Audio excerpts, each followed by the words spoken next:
Hello and welcome back to the Timeline Astrology podcast with myself, Gary O'Toole, and my guest today, Ronnie Dreyer. Ronnie has been with me on the podcast before. We talked all about the eclipses, and so I asked her to come back on and talk about the eclipses of this year, 2022. Just to remind you who Ronnie is, she's an internationally known astrologer, consultant, author, lecturer, specializing in both Western and Indian astrology. And she was one of the first wave of astrologers who traveled to the East and introduced Indian astrology to the West. And I think her book, Vedic Astrology, was one of the first ever Vedic astrology books I bought back in the 90s, as far as I can remember. So it was a pleasure to have Ronnie on again. We talked all about the impact of these particular eclipses and how we can see them play out in world events, and also the impact on our own personal lives. And so I think you'll enjoy. So without further ado, here's Ronnie. So welcome, Ronnie Dreyer. Welcome back to the podcast. Hi, Karen. How are you? I'm really well. I'm anticipating, like many other people, I imagine, this upcoming eclipse on May 16th after the solar eclipse on April 30th. And I thought this would be a good time to check in with you and to really check in with the eclipses and what they're all about this year. So what are your first thoughts? If I just throw that out there, what are your first thoughts about the eclipses in 2022 overall? Well, it's interesting, first of all, because when you have eclipses, like I said, there are 4 of them this year. And, as always, there are 2 and 2. So the solar on April 30th, and then you have the lunar on May 15th or 16th, depending on the time zone.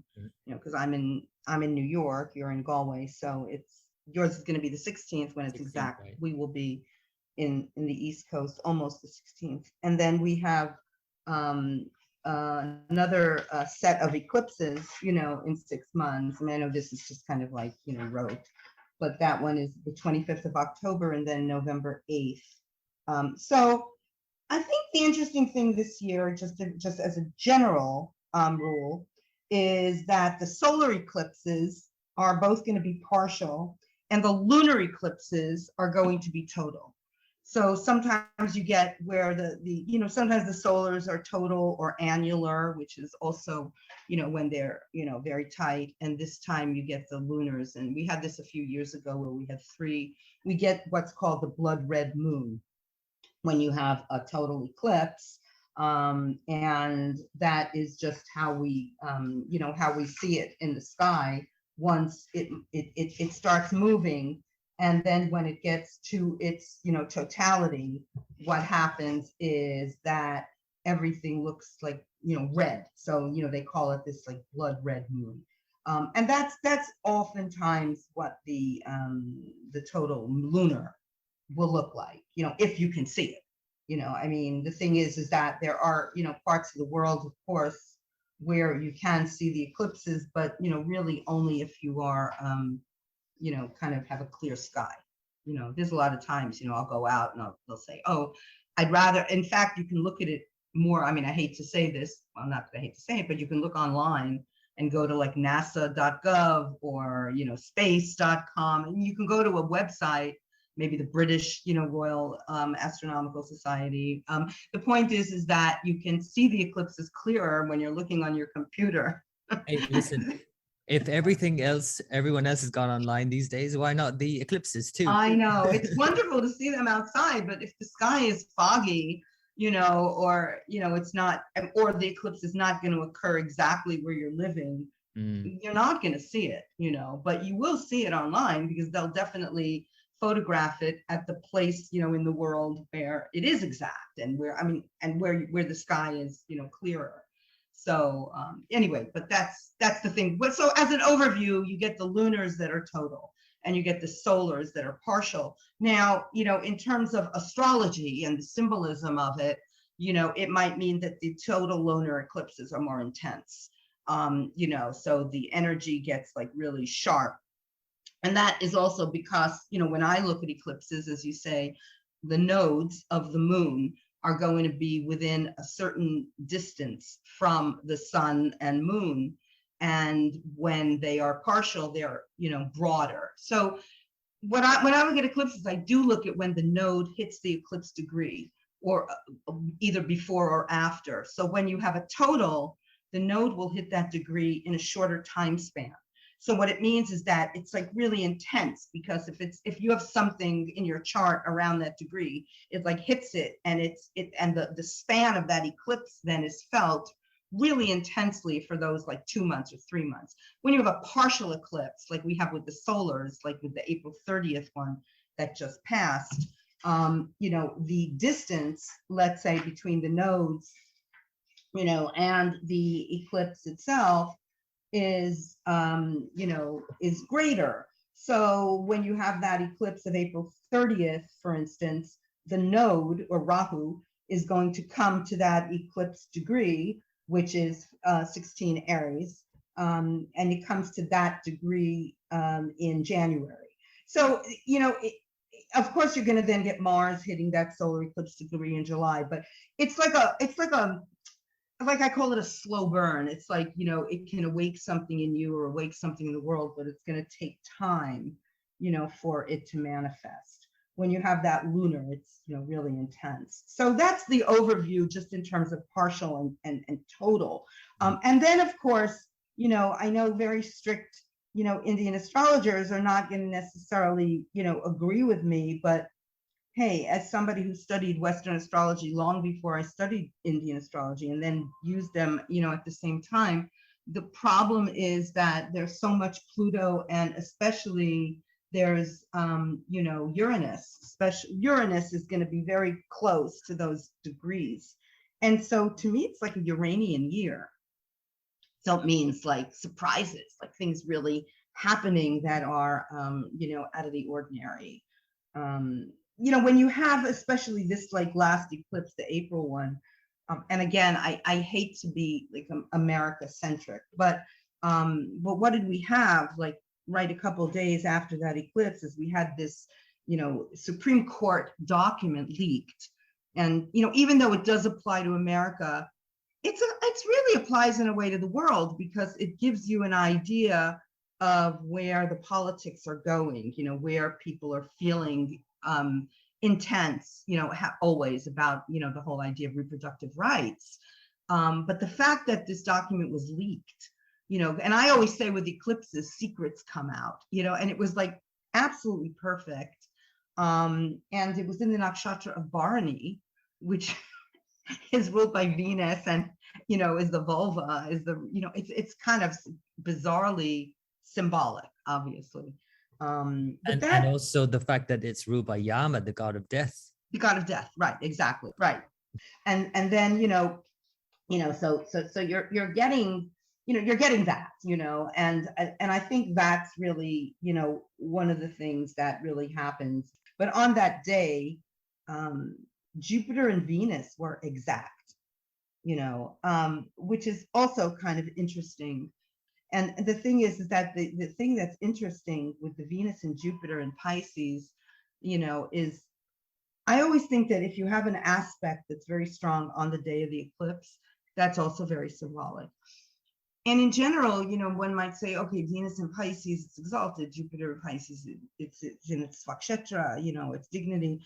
Then it means that there's something wonderful and hopeful. But there's something about, that Venus and Jupiter again coming out and being the dominant force of the day, the whole idea of women and Jupiter's children, childbirth. I mean, Jupiter is the karaka of children.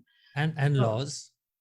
And laws, exactly. Laws, right. And women is Venus. So it's the whole symbolism of that day. And I'm sure there were other things happening in the world of note. But, here, I will say that in America, that whole idea of this, first of all, of reproductive rights being challenged and maybe overthrown, which we all knew was a possibility. This is not like new, but more that this document was leaked. So, what does that say about the courts? But I think the thing that's interesting, is that it knocked Ukraine off the lead story of every news in America anyway. When you were listening to the news for the past 3 months, or since mid-February, Ukraine has been the lead story. And then this kind of knocked it right off. I mean, that was bizarre, and the whole week, So so that was a really interesting solar eclipse, I could share one of my personal experiences of it, which I think was highly symbolic as well, if you'd like to hear it. But yeah, sure. I was at an event which was held in a church. So first of all, you already going to say, okay, this is something at a church, a Jupiter kind of place, but it was a literary event. So it's very much Venus, Jupiter themes, right? But there was this one speaker, a reader, who, a female writer from Germany, who got up on the pulpit. Literally, it's like literally the moon standing in front of the sun, a female standing in front of the Christ figure on a pulpit, and read from her book, but decided she chose the sex scene from the book to read in the church, Jupiter and Venus. And I was like bowled over. I was sitting there. This was actually exactly while the eclipse was occurring. Unbelievable. I was just bowled over. But most people were not bowled over. Most people were a bit perplexed about what was going on, because we're sitting in a church and this woman is reading this really graphic, explicit sex scene, including this threesome. And even thinking about Barney and the symbol of the three stars pointing downward. And it was very sexual, obviously. But I was just sitting there. I was just bowled over at this and the timing of it. So that was my personal experience of that eclipse, literally at the time of the eclipse itself. Yeah. It was, and maybe you could also throw in Neptune closely conjunct Venus and Jupiter, Uranus conjunct the eclipse itself. And, people were a bit kind of confused as to what was happening. Yeah, it's very interesting, that you get that Venus, Jupiter, right? Like I say, I think things are, when you have eclipses, they do tell you interesting things that are happening. And then, of course, you get Uranus that's 4 degrees apart from that eclipse as well. So but tell me this, though, if we're talking usually about with a solar eclipse, we're talking about a new moon, and every new moon, the new moon, a new lunar month, right? But now we're talking about a solar eclipse when we have these kinds of configurations. Do they have then that Jupiter Venus, for example, does that have a big impact for many months because of the eclipse? I think it defines the nature of the eclipse more than anything. I don't know if it has an effect in terms of the degree. I don't know if anything is really going to pass by that degree, except for the fact, of course, that at some point Rahu will, but that's not for a while. It's in Pisces, So I think that it's just, to me, the nature of what's going on in the sky, and the eclipse for that week will just kind of dominate the what's happening. We still have Mars, Saturn. They're wide. Mars is separating from Saturn, but they had been in a heavy conjunction prior to that. So it's kind of interesting that it's I only mentioned the Jupiter Venus because they're absolutely exact. You know what I mean? They're two minutes apart. So they are like the really, very, very, very tight aspect. So, I think that just makes a difference. Just in terms of the nature of the eclipse, how is this eclipse, going to give you, what is the effect of it? So especially if it hits something in your chart, because it's 16 Aries. So, if you have something, I like to take a tight orb. If you have something between like 15 and 17 of Aries, or even Libra, because it's the opposite, it'll affect you. And these are the kind of areas they affect. But even if you don't have something at that degree, eclipses are always going to be going through a sign for a year and a half. So it's going to be in a house in your chart, somewhere, wherever Aries is in your chart, that might be an area that gets awakened and that you have to just pay attention to and transform. Because the nodes are there. So to me, eclipses are really kind of a wake-up call, and I think that's, with this, reproductive rights, this abortion thing, I think it's just a wake-up call. People knew it was coming. This is not like a big surprise, frankly, but it's a surprise in terms of how far it went, the draft, because there were, not to get into a whole debate, but nobody knew exactly how it was going to go, or how intense it was going to go, or if it was going to mean an overthrow of Roe v. Wade. It could have just been, that there were more restrictions placed on abortions. It didn't have to be that it was completely overthrown. So people didn't really know exactly how far it was going to go, but people knew there would be more restrictions. That's not a surprise. So Can I ask you something about, because it's interesting when you talked about how when there's a total eclipse, of course, that it's really intense because the node is right there and it's right on it and it brings it up really intensely, really quickly. But could we say for this partial and very partial solar eclipse on the 30th of April, that because we have, like you say, the Mars transiting in July, but then later on into the new year, we have Rahu. That's going to be a long time after. Could we say that this is just kind of sparks something that kind of explodes later on? Yes, definitely. And I think that's especially when you have in your chart, for me, it means there's a wake up call, so look at the area that it's affecting in your chart, but it means you kind of have time. It's not necessarily, except Mars hits it in July 20th, and, a little bit. When you say Mars hits it in July 20th, I mean, it's going to still be within orb, like between at least the 18th and 22nd. So it does mean that things are going to be woken up. You have to kind of pay attention. It's not going away, but it means that you kind of have a time to work things out. I think on a personal level, kind of how I do it.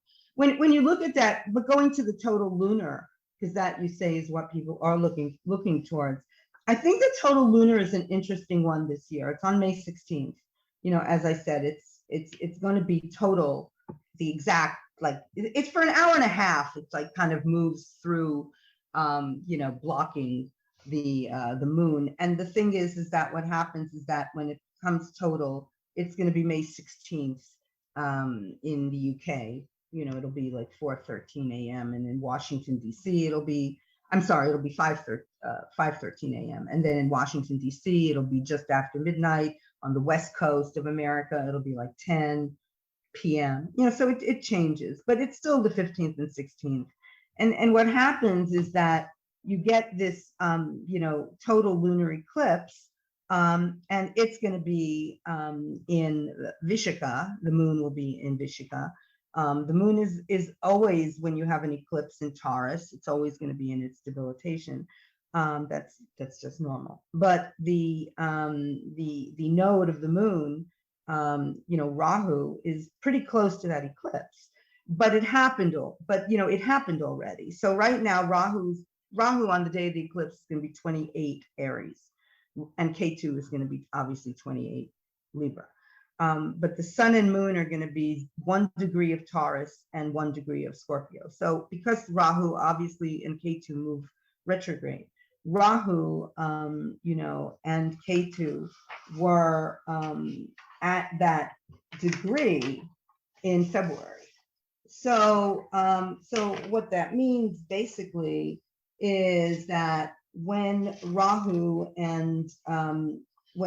came to that eclipse degree, that was it was like when Rahu came to the eclipse degree, meaning the south node really came to that eclipse degree because K2, and that came to that eclipse degree in March 3rd. So I think that eclipse started already around March 3rd, and that was when Ukraine, the whole situation was just really intense. Now, the other thing is that when you look at that eclipse, to me, you can't look at that May 16th eclipse without going back to the one on November 19th. And they're kind of like twin eclipses in a sense that this is what happens oftentimes with eclipses. Like 6 months later, you might get a couple that are around the same degree. That partial lunar eclipse, that was partial November 19th. And that meant that the moon was in Taurus, but it was 3 degrees of Taurus. This one is 1 degree of Scorpio. So what it means is that if you have anything in the Taurus Scorpio axis, let's say around 2 degrees, you are hit by that eclipse and you're going to be hit by this eclipse, because they are so tight. And the eclipse of November 19th, the node came to that degree mid-February, February 16th.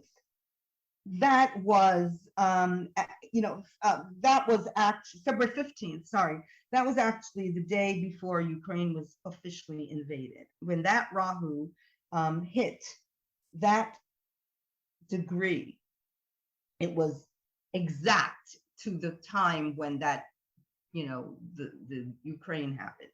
And then you get this eclipse in May, where the moon was hit by the node March 3rd. So it's like we haven't had a break with those degrees. That's my point, is that the eclipse of November 19th, the node hit it in February 15th. This eclipse, the K2 hit the moon already in Scorpio on March 3rd. So we have been in this with people who have things around that degree. And of course, the moon is completely debilitated at that degree. So in Taurus, in Scorpio. So we have this eclipse that is so close to the moon's debility, and then we have it really tight and total. So I think that this May 16th eclipse, of course, because it's going to repeat themes from last November.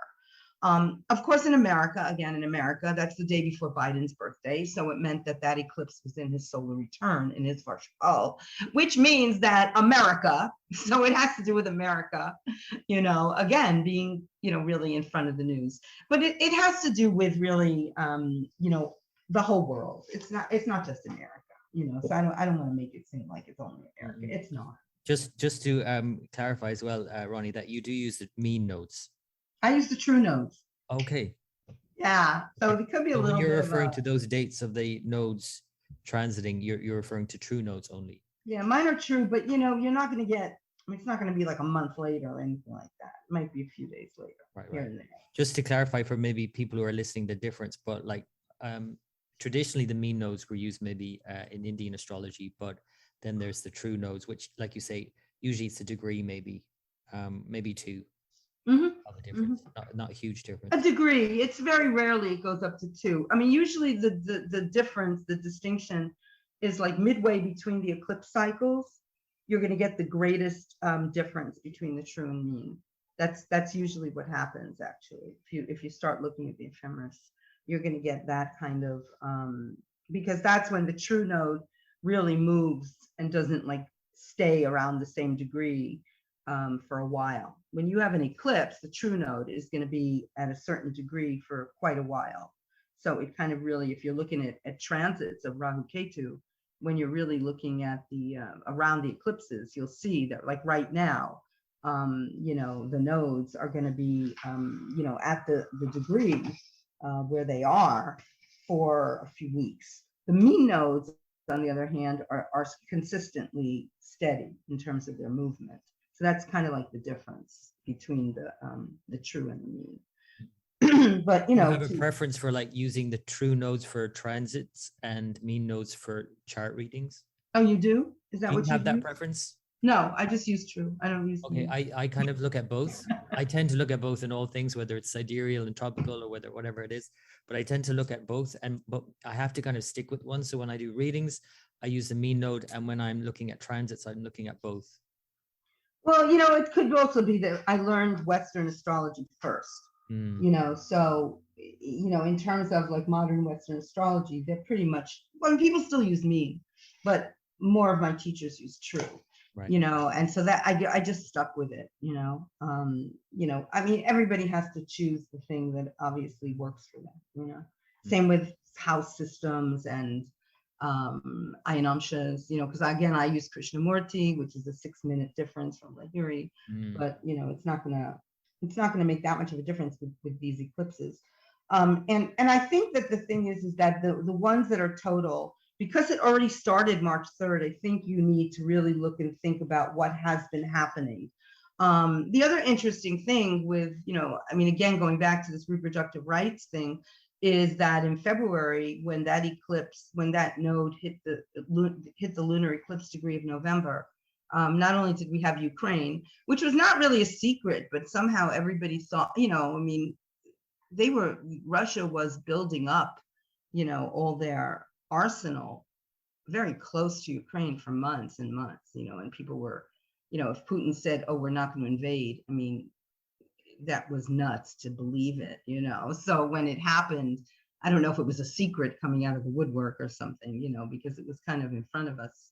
It just kind of made it real. You know what I mean? It made it real. And then what happened also, the interesting thing with this document, again, that was leaked, is that it was leaked now, but actually it was written in February. So again, it was interesting because that was when the node, hit that degree. That was in November before Biden's birthday. Interesting as well. Zelensky has Taurus rising. Also, you can see his part in the whole thing as well. Yeah, he's had. Yeah, I mean, I don't know what's going to happen with Ukraine. I don't necessarily see it ending that soon. But the discussion a lot of times has now kind of switched again from the pandemic. I mean, it was the last 2 years. It was like, when is the pandemic ending? I think that when you're looking at the eclipses, also, if you're looking at the pandemic, think about once again another strain now is appearing. That's what happened last November to December. We had eclipse season from November 19th to December 4th. Everybody thought we were out of the woods. Then Omicron hit. So again, it just seems like with these eclipses, quite often we're looking at these new strains, even though with this virus, you're going to get strains all the time. That's the nature of a virus, But I think it's interesting if you look at the eclipse cycles, and think about it, because right now they're watching new strains again. And also perhaps looking at the change in the zeitgeist more so in terms of the nodes changing signs, and all of a sudden now it's also Aries Libra themes and war. And diplomacy, or an attempt at diplomacy anyway, because of Ketu, they're kind of maybe making that a bit of a challenge right now, with the kind of exaggerated war mongering and all of that, and the war situation with Aries really triggered with Rahu. But it's the change of the zeitgeist. The virus is still there. We're just not talking about it as much. Well, the May 16th eclipse, right? That's going to be the last of the Taurus Scorpio eclipses. Which is interesting. Yeah, that there is still one hanging on. Right, the May 16th one, which is what happens with the eclipses. The nodes are the same. They're like the bearer of the signs of the eclipses. I mean, the nodes changed signs, in March, and they went into Aries Libra. But what happens with the eclipses is the eclipses of the last, year and a half were in Taurus Scorpio. So then they go, but then it always goes backwards into the sign prior one more time. So that's what you get now. I mean, you're getting now the Aries Libra eclipses that are going to begin, of course, they just began in April, but then in May, you get one more going into Scorpio. But then you get the next bunch, October, November, they're in Libra, Aries. Next year, April, May 2023, Aries, Libra. Then you'll get one going into Virgo because it's going to initiate the Virgo Pisces, but one will then go back into Aries. That's what usually happens. You get like a series of 5 eclipses, and then you get one that goes into still the other sign. It's sort of like saying, hey, wait a minute, you're not out of the woods. You haven't completed, everything you've had to kind of get done, where your Taurus Scorpio is, so maybe this eclipse is going to say to you, if you haven't completed something or changed, you don't have to have dramatic changes in your life. I mean, sometimes you do, but you have to fix something. That's to me what the nodes are. The Rahu Ketu, that's the whole idea of malefics. They don't want the status quo. They want it changed. The Jupiter wants it to stay. Saturn, Mars want it to go. The nodes want it to go. So you really need to just think about the last year and a half. Is there something you've been doing, that you've been adjusting where your Taurus Scorpio are located? And now that eclipse is going to say, really get it done. Because it doesn't get done, it's going to get done for you, you're not going to have the control over it. So that's kind of like how I look at those nodes, Right. It's sort of a wake up call to that area of your chart. It's almost like this is kind of lingering, like even if you could draw the conclusions from or correlations with the virus itself, where it like lingers. You know what I mean? You might get the virus, but then it's kind of like this, like people are calling this long COVID condition, where it's this kind of lingering thing that takes longer to get over. There's the initial infection and then the longer term impact. Didn't you just have an election though in the UK? In the UK, but you're in Ireland. I'm sorry, you're in Ireland. And in Northern Ireland, it's so obviously the UK and but not in Ireland, and actually But in Northern Ireland, yes, the election has brought the biggest vote for Sinn Féin, which is the nationalist party in Ireland, Right. in the UK, in Northern Ireland. So that's showing a change that's happening, which is always interesting to see elections around eclipse times, and Right. how they bring bigger changes Right. usually, right? Yeah. Right, because let's face it, we're talking about the sun being eclipsed, for example, the leaders, Hmm. right? There's something of a changing of the guard in a way, Yeah. right? Yeah, there's a lot of stuff going on. And I think that's the thing with eclipses. And, it's interesting, I always say watch eclipses. And I think the other thing before we move on to the other two in the fall is that I've made an observation really over the past 20 years that when you have an eclipse and you have a planetary station, a retrograde, mostly, you can have a direct, but if you have like a retrograde station, of a malefic planet, especially Mars, Saturn. Again, if you're taking the outer planets, Uranus, Neptune, Pluto, Pluto stationed retrograde on April 29th, which was a day before the eclipse.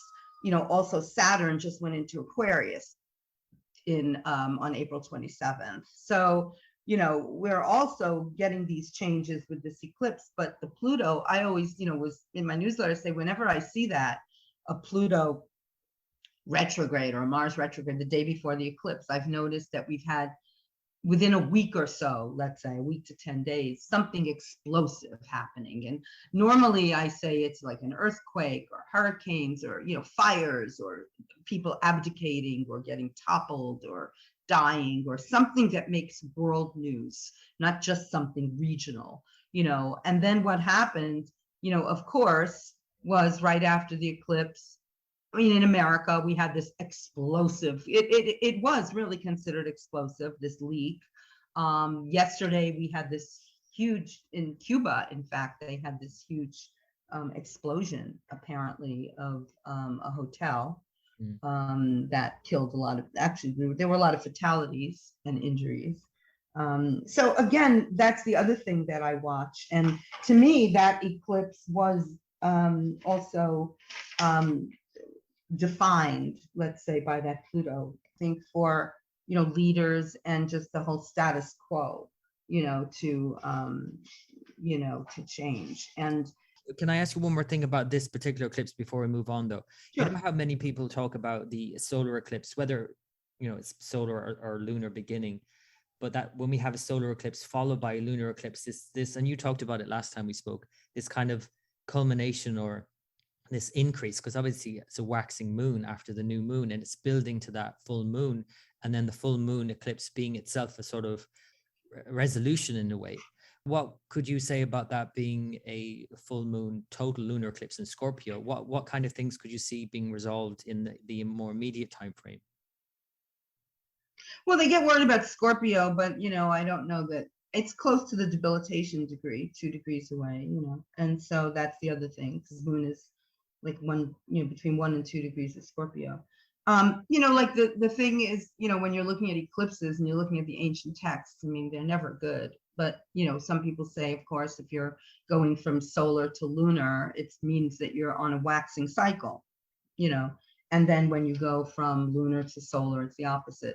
So yes, it could be that this season, there's something very definite in these 2 weeks that may get resolved, but I just haven't found it to be like a more positive eclipse season when it's going from solar to lunar, depending on the degrees, and depending on where that, lunar eclipse or solar eclipse is situated. And, for me, it's more that there is this, I think, ending of the cycle of the last year and a half, in May, because it's the last Taurus Scorpio eclipse.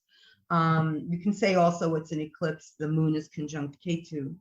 And in the solar eclipse, the sun moon were conjunct Rahu. So I think it's the ending. I don't think it's like necessarily a culmination or I don't think it's a resolution, because it's the last Taurus Scorpio eclipse. I think it's maybe an ending of one cycle, and now that's clearing the way for the Aries Libra cycle to sort of start, because it's the next bunch of eclipses, Right. That will be in October, November, then next year in April and May, and then, the following October. So I think that's kind of what it is.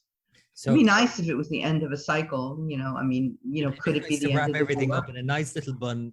I don't know. I don't know, maybe it's the end of the war in the Ukraine or a change. I mean, I don't really know. And I don't necessarily, it's hard, because I'm not looking at Putin's chart particularly because it's so, the information is just not there.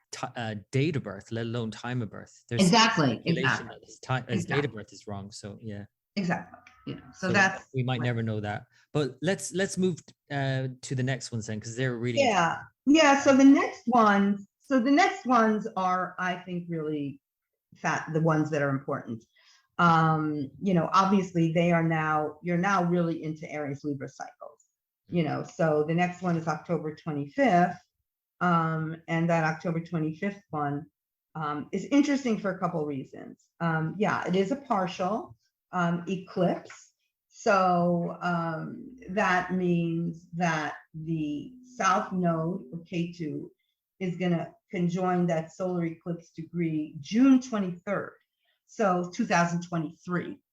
So that's going to be really taking your time to get there, because there's a 12-degree difference, 11-degree difference between sun and moon, which are almost 8 degrees of Libra, and then K2, which is 19 degrees of Libra. They're all in Swati, so they're all in a nakshatra ruled by Rahu, which is, obviously in Aries.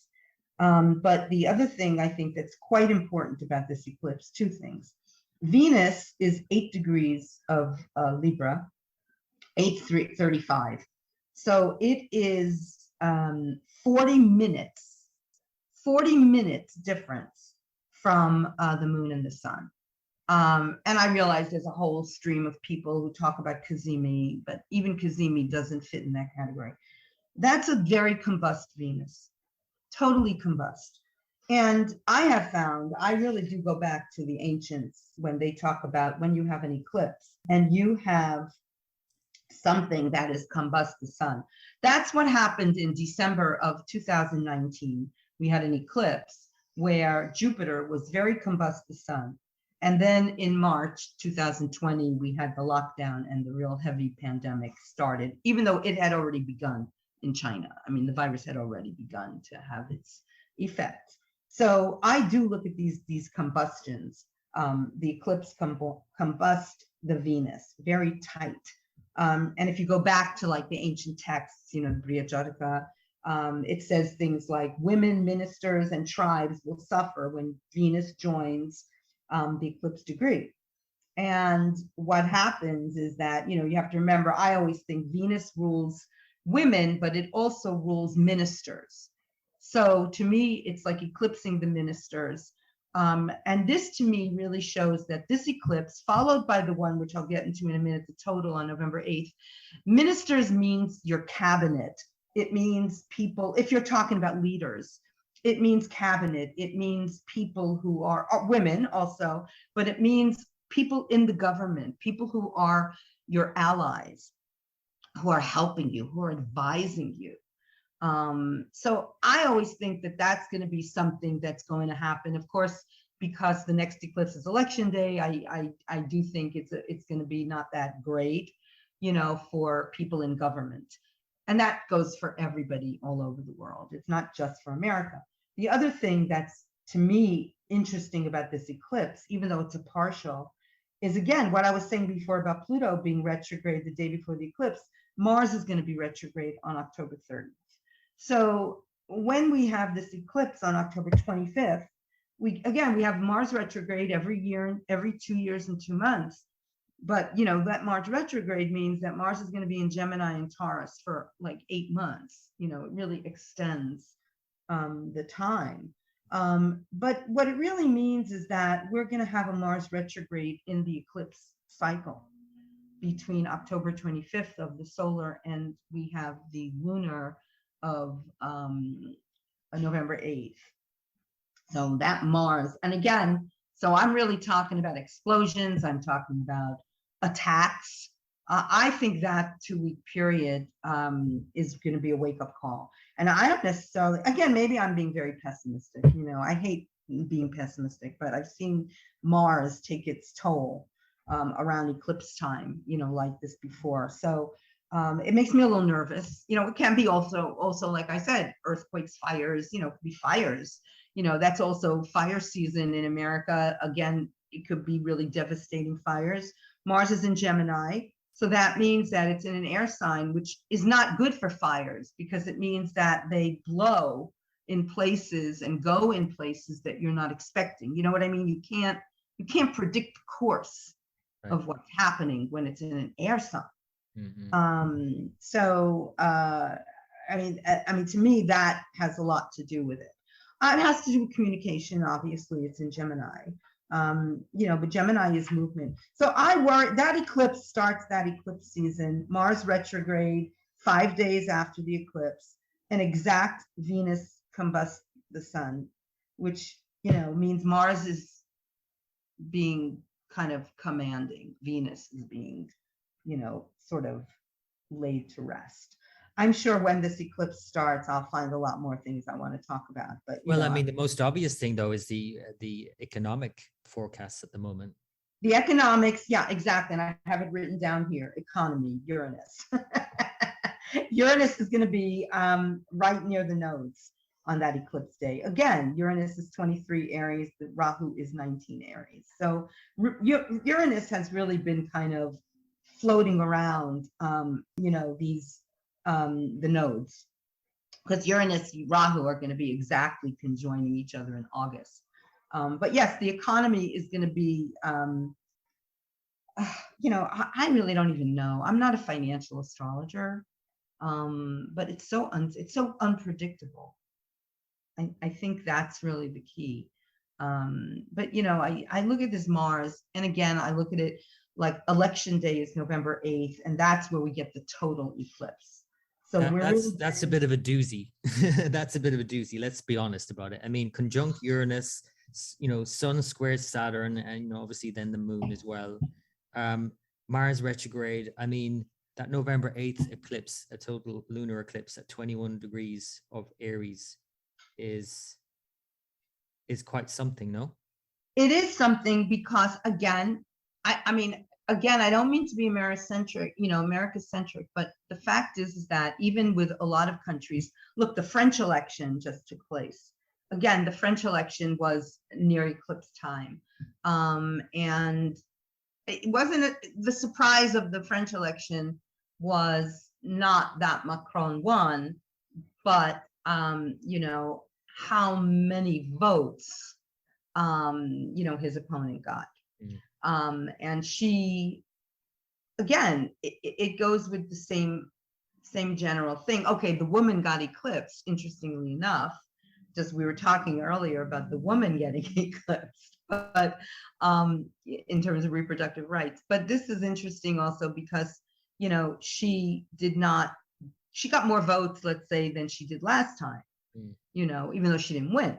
So it's, again, the rise of, again, I don't know, everybody is listening to this. They have political views that are all different. I'm not going to, say one view is better or worse than another. But, the thing is that when you get this, what's happening really is that you're getting a culmination of now the eclipses, again, starting in April. That eclipse started the Aries Libra eclipses, so what you're getting, on November 8th, is once again the eclipse is in Bharani, because this was a new moon in Aries, the solar, and when you get the total in November 8th, the lunar is in Aries.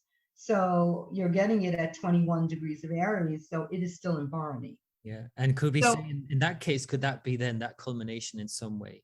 Yes, definitely. And I mean, when you go down to 2023, we'll see more in Aries Libra. But this one means that the North Node, the Rahu, is conjoining the lunar eclipse degree prior to the eclipse. So Rahu will join the lunar eclipse degree of 21 Aries in August. And that will happen August 28th. that the Rahu conjoins that eclipse degree. So things will really start. And then, of course, when we're looking at the Uranus Uranus node conjunction, that is also in August. That is So 1st of August, where you have this. I have not seen this before. I don't know if you've seen this before. I mean, I've seen it before in terms of them come together, but not at the same degree. At the 24 degrees of Aries, all three, Mars, Uranus, Rahu. yeah, so then you're getting that lineup, Mars, Uranus, Rahu. That's unusual. No, I have not seen that before. August for, yeah, it's a very heavy, obviously, few days. So anything that you have at 24 Aries, just take a look, because that's when Uranus is going to conjoin Rahu. I mean, it's going to be exact July 31st, August 1st, around that day, but it's going to be close within a few days before and a few days after. So yeah, in the sky, I would say that August is going to be a very intense month. You start it with that, and then Rahu comes to that eclipse degree August 28th. Actually, Mars is going to conjoin that lunar eclipse degree July 28th. So you start with Mars at the eclipse degree of 21 Aries, and then you get the bunch of that whole bunch of them. So yeah, you're getting Mars conjoining that eclipse degree July 28th, but then you're getting Mars, Uranus, Rahu, July 31st, August 1st conjoining, because of the fact that it's a very close eclipse. I mean, when you look at that eclipse, you have Rahu at 19 degrees of Aries, and you get the moon at 21 degrees of Aries. So they're very close. So it's going to start at the end of July. Anything that really is going to, be a foreshadowing of what happens in November. Again, I have to say, I have to look at it at the election and say that any election of a major country, whether it's the UK, and Brexit, when we had the UK elections a few years ago, it also foreshadowed Brexit, which is a big deal. And then we have the French elections, we have the American elections, and then, there are a lot of elections that will not just be vital to that country, it'll be very important to the world. And the last time, we had a presidential election on 2020, Mercury was retrograde. I mean, so the point is that we all knew that at that time, not Mercury was retrograde. I believe Mars was retrograde. And the point is that Mars was also retrograde during that election as well. And look what happened from that election. We had, leading into January 6th in America, right, those, riots. And I'm just wondering with this Barney, and going back to the April 30th of this year, and this culmination maybe of the November 8th eclipse, the lunar eclipse, right on the day of the midterms. What's the link there? Because I don't really know the politics of it, but how could we link that in? Well, I imagine it could have a big impact, whatever has begun now with this abortion law, right? Well, let me just backtrack for 1 minute, because I was wrong. Okay, so on the day of the election in November 2020, when Biden won, Mercury was direct. Mercury went direct the exact day of the election. And Mars was retrograde. It went direct on November 14th. So again, November 8th this year, we're not having a Mercury going direct on that day, but it will be on an eclipse. And it will be when Mars just went retrograde on October 30th, which is the week prior. So we still have an election where we have a Mars retrograde, which means it's going to be contentious. And we do have one where there's a lunar eclipse. I just know in America, we're going to have, again, an election that's going to be, contested, devastating. I mean, it's really, and, obviously not everybody listening to this cares about American elections, but they have ramifications for the world. That's the reason it's important. It's important here, of course, because it's not a presidential election, but it's almost as important as the presidential election, because it means our houses of Congress are going to, especially the representative house, everybody gets elected, because it's every 2 years. But So if that's that very interesting turns, because you talked about the Venus, obviously the Venus combustion during the October 25th eclipse. So you're mhm. talking about there about the ministers that, the advisors, right, to the government, the sun, and the sun itself being debilitated. The sun is, yeah, and the other point, it's debilitated, but the other point, interesting, it's always debilitated on election day, the sun. That's a given in America. That's a given. But the thing is that We're not always looking at an eclipse, though. no, you're not always looking at this. So when you look at this eclipse on November 8th, Venus is, of course, still combust, but it's not as tight. But what is tight is Mercury. So Mercury is going to be at 21 degrees of Libra, and the sun and moon are 21 degrees of Libra and Aries. So the Mercury is not combust the eclipse degree because the eclipse is of the moon, but it's combust the sun because obviously it's only combust when it's conjunct the sun, and it's right in between sun and K2. And then you get Uranus not combust, but Uranus is conjunct the eclipse degree of the moon. So that eclipse, if you look at it on a screen, everything is bunched up. Everything is bunched up, and yes, and Saturn is in that square position, as we say in the West, but if you even say it in Indian astrology terms, Saturn is casting a fourth sign aspect, which is a 75% aspect Feels strong. to the moon, and a regular 10 sign aspect to the sun, Mercury, K2, Venus. So this is that's going to be really a very intense one, and it's going to have ramifications but it's going to start, everything is going to start brewing at the end of July, beginning of August, because of that conjunction. Right. Yeah, and again, it's not just going to be America. It's going to be super intense. That might be a culmination or something happening with Ukraine, with Putin, with Britain, Germany, India, anything. Take your pick. Pick your poison. Yeah. But I mean, pick your poison. Yeah, but I mean, at the end of the day, we are talking about the war and the Lord of Death, Yama, this barony lunar mansion really being exactly here, right? But hopefully that it might lead to some sort of resolution by November. And as Mars retrogrades, I mean, that itself I know has its complications, but there might be this, I don't know, my first thought was that there might be this sort of more withdrawals. I mean, Mars is the army, right? Is the soldiers, right, going forward, and maybe this withdrawal or something leading from that. That might be wishful thinking now on my part. I have to say though, I mean, I'm not like I'm not a soothsayer. I don't, and I don't profess to be.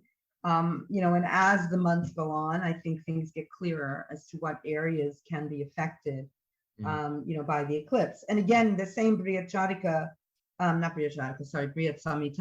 the same chapter that talks about eclipses, where it says that when Venus conjoins the eclipse, it talks about Saturn conjoining the eclipse, and then it talks about Mercury, Mars, not Mars this time, but Mercury and Venus aspecting the eclipse, because of the fact that when you have the lunar, the Venus and Mercury are aspecting the moon. They're not conjoining the moon.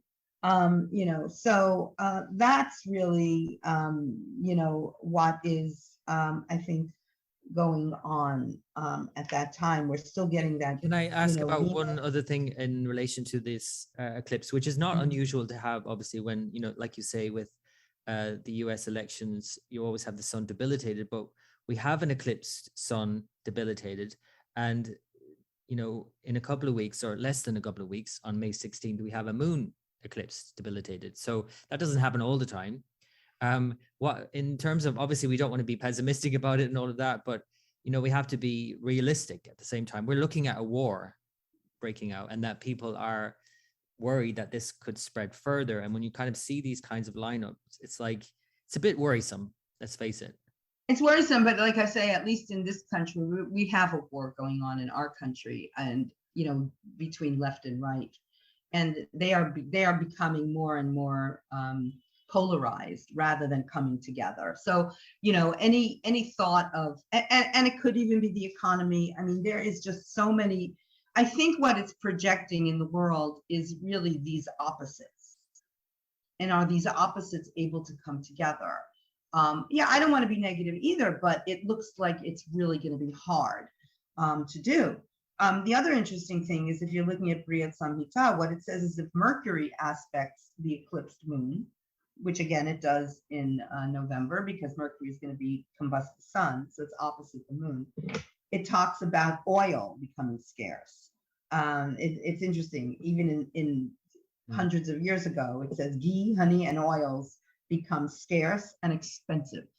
So again, we could see that once again, what's happening with prices, going sky high, again with oil.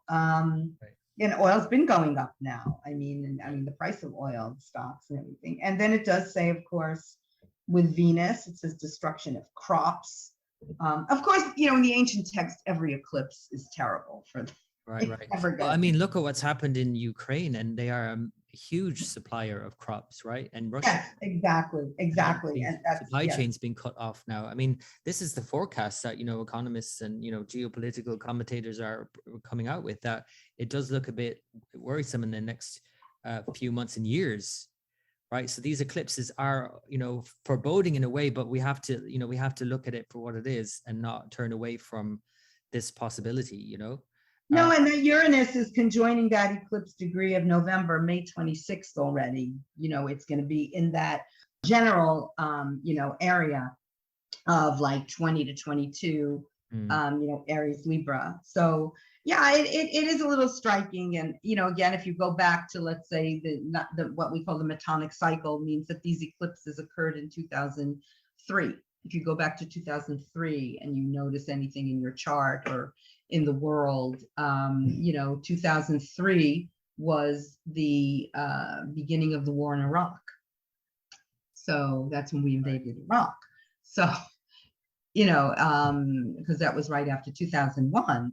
So in 2003, we toppled Saddam Hussein. So in fact, this year, again, major war. We have wars every year. Every year, everywhere. It's everywhere. Always breaking up. There's always Mars somewhere. Yeah, but which are the ones that are, taking notes from the world? I mean, things like that. So yeah, it is worrisome. I worry about, let's say, the same kind of thing happening with China. China taking over Taiwan, let's say. It's the same. It's a very similar, influence or similar kind of rhythm as Taiwan and Ukraine. You know what I mean? Both major powers, Russia and China, feeling like those countries really should have belonged to them. Right.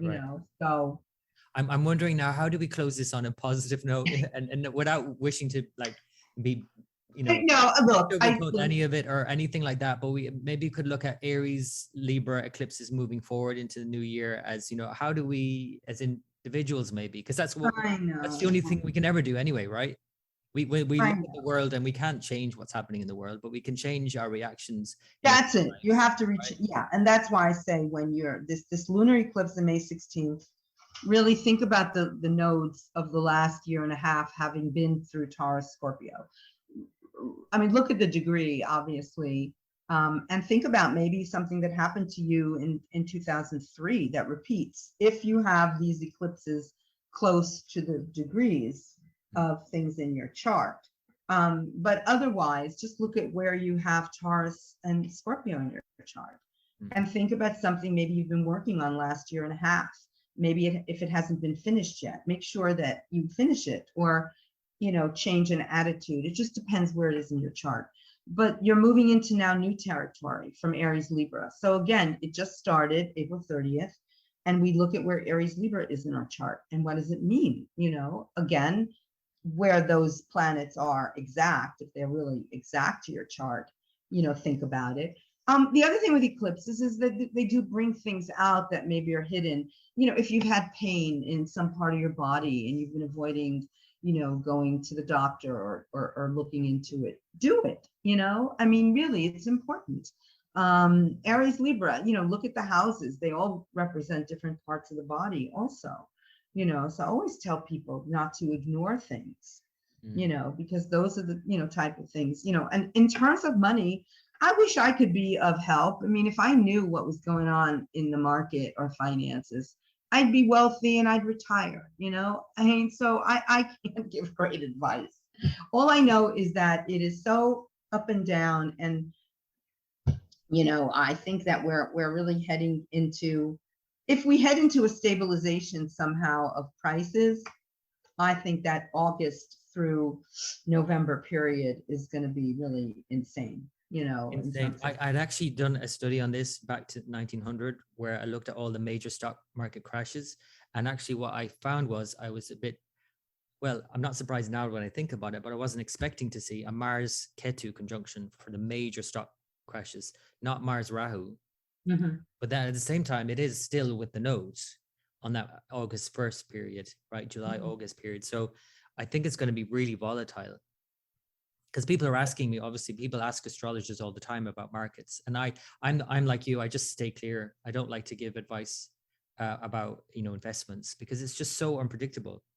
But when you throw a Rahu Mars Uranus conjunction, triple conjunction into the mix, it's like, it's just, it's really unpredictable.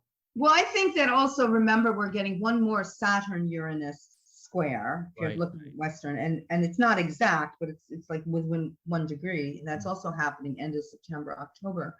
And I think this whole, at least, like I say, not just in America, but in everywhere, and I think France showed it, that the left and the right, I mean, Saturn is being more conservative and Uranus is being, let's say, more progressive. They really are fighting with each other, not coming together. There's like no middle ground. And to me, those are such extreme conjunctions, and I do worry in August. I worry about leaders. I do worry about leaders going, whether it's through just natural death or, abdication or assassination attempts. I hate saying that, but I think it's going to be such an intense summer. And again, summer means weather. I don't know if it's going to be a very hot summer or not, but again, I worry about fires getting out of control and meteorological things that are not predictable. Again, like I say, when Mars starts to enter Gemini, which it will do at that time, it just also means that the air is taking it someplace. You know what I mean? So I really do look at that, whole idea of Mars in Gemini, not simply that it's, people will always look at it as communication. And of course, definitely communication and takeovers. I mean, look, Elon Musk just took over Twitter.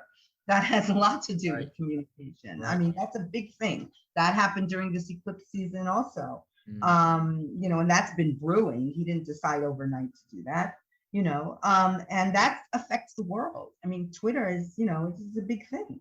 I think you bring up a good point there, which I think a lot of people can take from this and eclipses in general, is that it on some level, right? Personally, there's something brewing in your own life. There's some change that you need to make, and it's kind of like the eclipse may really make that more stark.